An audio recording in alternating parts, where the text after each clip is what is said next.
children in poor villages. He died 51 years ago, last month, I believe. Somehow backing up, somehow he was helping a truck back up and he got hit in the head with a pole or something like that. Really, I mean, he died at the age of 22, so perfect. He's the perfect martyr, honestly. He didn't get to do anything later in life that would screw up the image. Last year, something like 132 different forms of media were released in 2012 alone to celebrate this man, who, by the way, said died at the age of 22. So, I mean, I suppose unless you're a part of physicists, what are you really going to accomplish? He is this selfless martyr that all Chinese kids are supposed to be imbibe. And this thread of sort of service is still trying to be pushed on the people today. This 学理方, which 学 means study in Chinese. 学 also can be translated to emulate. So be this person. Emulate the feng. And they have very interesting results with that. Let me throw this one out here. This is, oh, I forgot her. She actually has a name. It's like a, it's like baby Leo. But she's supposed to be the modernity angel, believe it or not, or the development angel, she's actually called. And you'll see her all around with these kind of admonitions, like I said, no dirty words, be polite and honest, no spitting, be friendly and harmonious. Could you imagine a sign like this existing in America for more than 5 seconds before someone defaced it? I think just as Americans, we look at that and go, stop, don't you dare patronize me, don't you, we bristle at this kind of almost, this is called patronizing, right?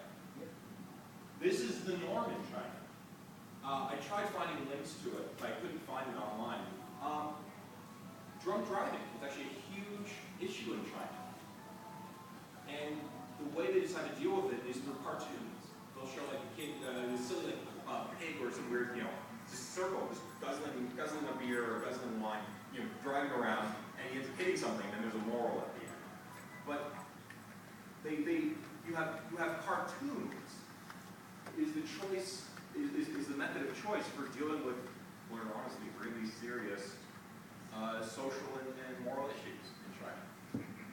I don't want to make a judgment on it. I think sort of just because I was raised in America for so long, I find it incredibly weird. But it might actually have efficacy. I don't want to presume it doesn't actually affect the population. But you really have this challenge, let's say, of trying to stimulate moral behavior among the Chinese population. We can I'm going to veer into kind of a downside. I believe Lei Feng was born in Foshan, which is a small city, not that important.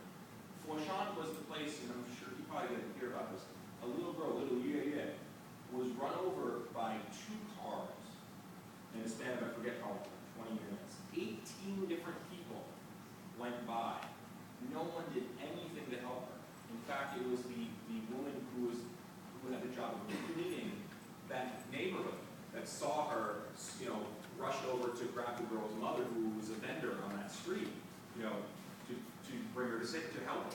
I think she ended up dying about 4 days, 5 days later. But there was a real outcry because, let me get this straight. This is the land of Lei Feng, and people let a young girl die like that. I actually told you about how people are really friendly, honestly, to foreigners. Chinese people aren't always that friendly to other Chinese people. There's actually a book that one of my coworkers was reading. It's called 为什么中国人看不起中国人? It basically means, why do Chinese people look down on Chinese people?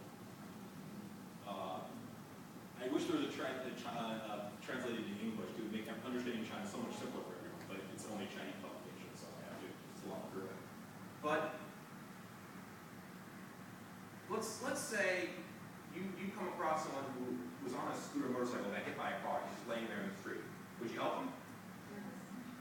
No, that's what I decided. I was coming back from work, and I see actually the medium line just a little fence go boom, boom, boom, boom, boom, boom, boom, and then see a BMW up against it with smoke coming out of the front. I keep walking, and I see there's a crowd forming. And I go, what? So I cross the street, and there's a guy laying down on the ground, kind of twitching. There's a scooter off to the side, there's a bus that beached itself on the sidewalk. I have no idea what's going on. But I decide, you know what? I'm going to help because I don't see anyone else helping, and I know that someone can break their neck, or if they broke their neck, they can cause more damage. So I'm literally sitting there holding this guy's neck while a giant crowd of Chinese people has assembled themselves around this spectacle. This is really common. In fact, someone told me, don't touch him. I snapped at them, this is the standard procedure, and no one else said anything. When the ambulance finally came after about 45 minutes, everyone kind of went off, and the bus driver actually looked at me and said, "Oh, you jump out! Like you're awesome. You're great." But no one else helped. And the only suggestion someone had is put a kid some silk or something, put it under his head and kind of make a pillow. That's really common in China. It's really common also for good Samaritans to be sued by the very people they help. There's a famous case where a woman was run over, hit by a car or something. A guy stopped, took her in his car to the hospital. She sued him. And they won. She and her husband won. Their argument was, no one that nice exists in this world. And the judge thought that was reasonable. So we have some really interesting, China has some really interesting dynamics where they can be incredibly open, incredibly warm and inviting. And on the other hand, they will do nothing to help someone, an old lady got hit by a car. I actually unfortunately saw some of this firsthand where a cab managed to hit an old lady right as I'm leaving to go to Thailand. So it is sort of mind-boggling. Like Chinese people are often told about how dangerous America is. And I will say this, America is probably more dangerous than China. I do kind of believe that in China, though, if something were to happen, it is less likely that people will come to your aid. I think that is changing more and more. But, you really have to be careful in China because you cannot take for granted that even though it's a communist society, people will actually rally together and help each other. And so it's a bit of a shame, but again, I think that is changing with some of the most recent developments I may share. Another one of my experience. Oh, sure, go for it. Perfect. It's part of we want to help each other. Everybody wants private space or so many people.